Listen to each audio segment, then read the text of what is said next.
commence ce journal des médias avec un nouveau directeur général pour le journal du dimanche. Oui, il s'agit de Jérôme Béglé, un ancien journaliste de Paris Match, du Figaro Magazine ou encore du Point. Point dont il était le directeur adjoint de la rédaction depuis 2014. Il intervient aussi sur CNews avec des éditos politiques, notamment dans l'émission de Pascal Praud. Jérôme Béglé remplace Jérôme Bellet à la direction générale du JDD. Jérôme Bellet qui avait fait la transition après le départ de Hervé Gattegno en octobre dernier. En revanche, le directeur actuel de la rédaction, Cyril Petit, conserve ses fonctions. Il sera chargé d'appuyer Jérôme Béglé dans les nouvelles transformations du JDD, notamment sur le numérique. Jérôme Béglé prendra ses fonctions le 24 janvier prochain. Dans l'actualité des médias également, une enquête ouverte pour violation du secret professionnel à la suite d'images diffusées sur TF1. Oui, des images exclusives diffusées mardi soir dans le journal télévisé de Gilles Boulot. Il s'agit d'un reportage sur l'affaire du meurtre de la petite Maëlys, tuée en 2017. Un reportage constitué de photos de Nordal-Lelandais qui n'avait jamais été dévoilées. C'est la toute dernière image de Maëlys vivante, mais aussi l'une des premières preuves que les enquêteurs ont récoltées contre son meurtrier présumé. On y voit une silhouette de petite taille, habillée en blanc, sur le siège passager de la voiture de Nordal-Lelandais. Il est 2h47 du matin. L'ancien maître chien vient de quitter le mariage, avec Maëlys à son bord. Elle semble blottie contre la portière.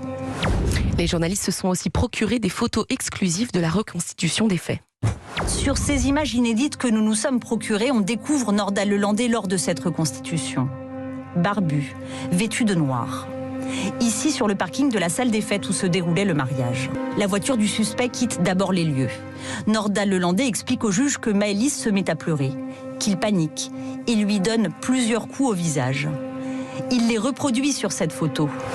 Alors, suite à la diffusion de ce reportage aux 20h qui comporte des photos potentiellement issues de l'instruction dans cette affaire, le parquet de Grenoble a ouvert hier une enquête pour violation du secret professionnel.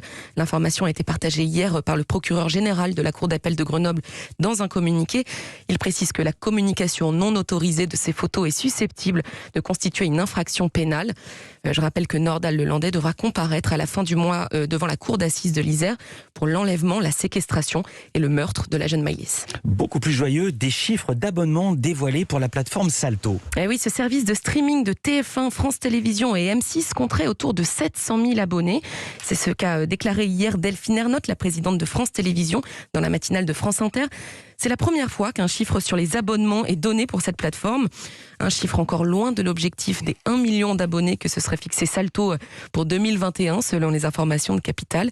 Mais Delphine Ernotte reste optimiste pour cette plateforme créée en octobre 2020. Elle assure que Salto progresse et a bel et bien un avenir dans le paysage audiovisuel français. Salto s'est notamment fait remarquer dernièrement en diffusant la nouvelle saison de Sex and the City ou encore en diffusant un épisode exclusif autour des retrouvailles des membres de la série Friends.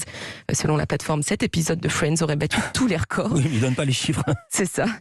En décembre dernier, la plateforme financée à hauteur de 135 millions d'euros par ses actionnaires, dont Delphine Ernotte fait d'ailleurs partie, n'était toujours pas rentable.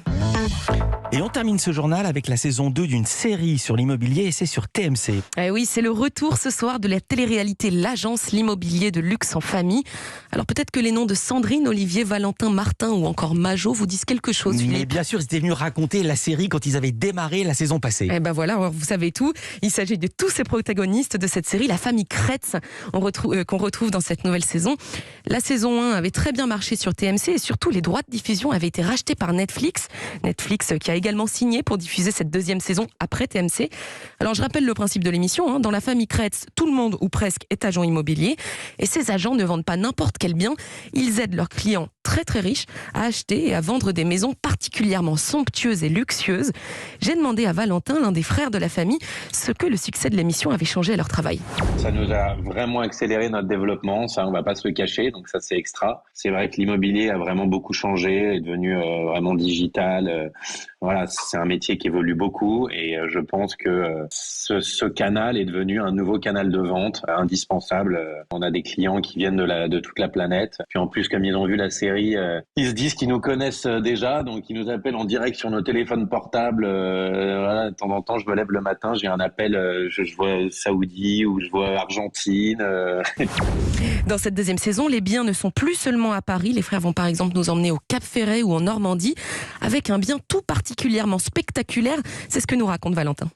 Un château vraiment en fin de série qui est juste incroyable à couper le souffle, qui pour moi va être sûrement un des plus beaux châteaux en France. Voilà. Donc, je peux vous dire que, étant donné la taille du château, vaut mieux qu'on soit plusieurs. Donc non, il y a toute la famille et même de l'aide d'agents qui travaillent avec nous, nos collaborateurs. Là, il faut être plusieurs. Hein. C'est l'avantage de travailler en famille.